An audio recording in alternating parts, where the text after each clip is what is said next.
How to calculate number of steel in a slab. Engineers, आज हम सीखने वाले हैं कि किसी भी स्लैब में हमें जो अगर सेंटर से सेंटर डिस्टेंस दिया गया हो तो उससे हम नंबर ऑफ स्टील कैसे कैलकुलेट करते हैं। तो यह हमारे पास एक स्लैब है जिसकी ये वाली लेंथ 3 मीटर हमने कंसीडर की है और ये लेंथ टू मीटर हमने कंसीडर कर ली है। यहाँ पर भी सेंटर टू सेंटर जो डिस्टेंस है 150 mm है, यहाँ पर भी centre to centre 150 mm distance है। इसी तरह यहाँ पर जो डाया दिया गया है, स्टील का जो डाया है वो 8 mm है और यहाँ पर 10 mm डाया है। तो अब हमने फाइंड करना है कि इसमें नंबर ऑफ स्टील्स डिस्ट्रीब्यूशन और मेन जो स्टील्स हैं वो कितने लगेंगी, तो ये हमने फाइंड करना है। तो सबसे पहले हम डिस्ट्रीब्यूशन के लिए सॉरी मेन के लिए पहले फाइंड कर लेते हैं।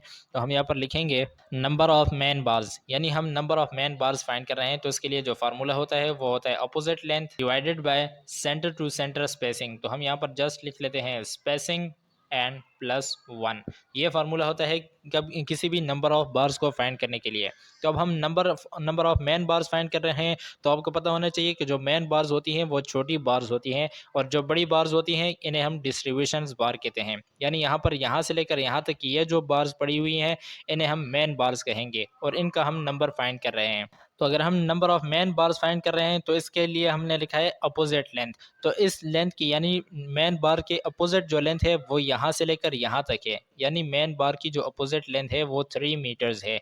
तो इसलिए अपोजिट लेंथ की जगह पर हम उसकी वैल्यू यानी 3 मीटर्स को लिख देंगे divided by centre to centre spacing हम नीचे लिखेंगे जो कि दोनों साइड पर इक्वल है 150 है। तो हम यहाँ पर 150 नहीं लिखेंगे क्योंकि ये हमें मिलीमीटर्स में दिया गया है, इसे भी हमने मीटर्स में कन्वर्ट करना है।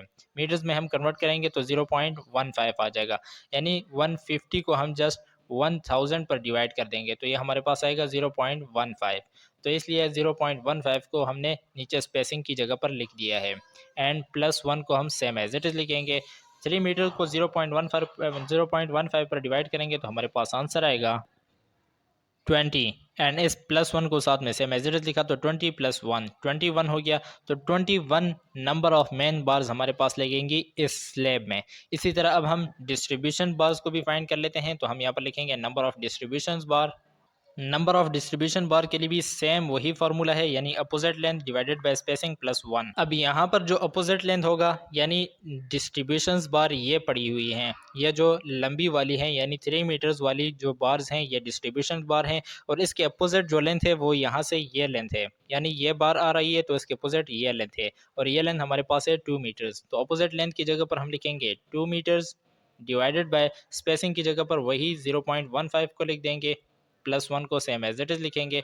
2 मीटर को 0.15 पर डिवाइड करेंगे तो हमारे पास आंसर आएगा 13.33। यानी इसे अगर आप राउंड अबाउट करके 14 भी कर दें तो कोई मसला नहीं। तो हम इसे 14 कर देते हैं, 14 + 1 ये हो जाएगा 15।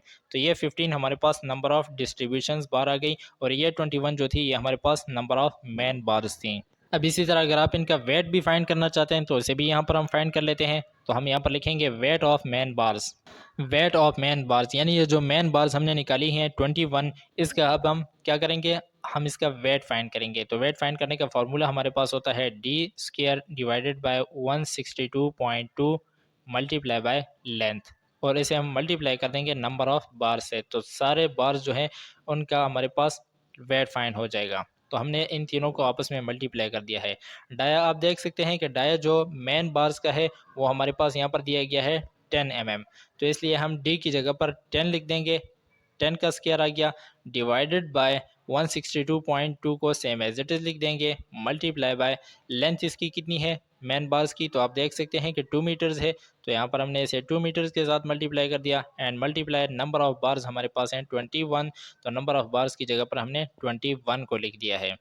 अब 10 का स्क्वायर लेंगे तो हमारे पास 100 आ जाएगा, 100 को 162.2 पर डिवाइड करेंगे तो हमारे पास आंसर आएगा 0.617 multiply by 2 metres multiply by 21 को हम सेम एज इट इज लिख देंगे। अब इन तीनों वैल्यूज़ को आपस में मल्टीप्लाई करेंगे तो हमारे पास फाइनल आंसर आएगा 25.89 kg। अब यहाँ पर 25.89 आ गया तो इसे आप राउंड अबाउट करके इसे 26 kg भी कर सकते हैं। तो मेन बार्स की हमारे पास वेट भी फाइंड हो गया है जो कि हमारे पास है 26 kg। इसी तरह हम डिस्ट्रीब्यूशन बार का भी फाइंड करेंगे, तो हम यहाँ पर लिख लेते हैं weight of distribution bar. Weight of distribution bar find करने के लिए भी सेम वही फार्मूले यूज करेंगे, यानी D square divided by 162.2 multiply by length multiply by number of bars. ये हमारे पास आ गया है फार्मूला।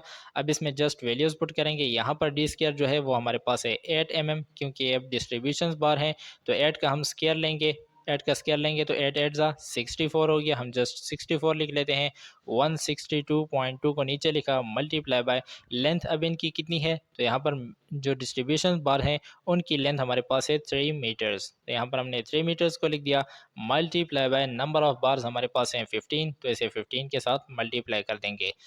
64 को 162 पर डिवाइड करेंगे, देन उस जो आंसर आएगा उसे 3 के साथ और इसको फिर हम 15 के साथ मल्टीप्लाई करेंगे, तो हमारे पास फाइनल आंसर आएगा 17.75। इसे अगर आप राउंड अबाउट करके उसी तरह लिखें तो आप 18 kg भी कर सकते हैं। तो 18 kg जो है ये वेट आ गया किस चीज़ का, डिस्ट्रीब्यूशन बार्स का, और 26 kg वेट आ गया हमारे पास मेन बार्स का।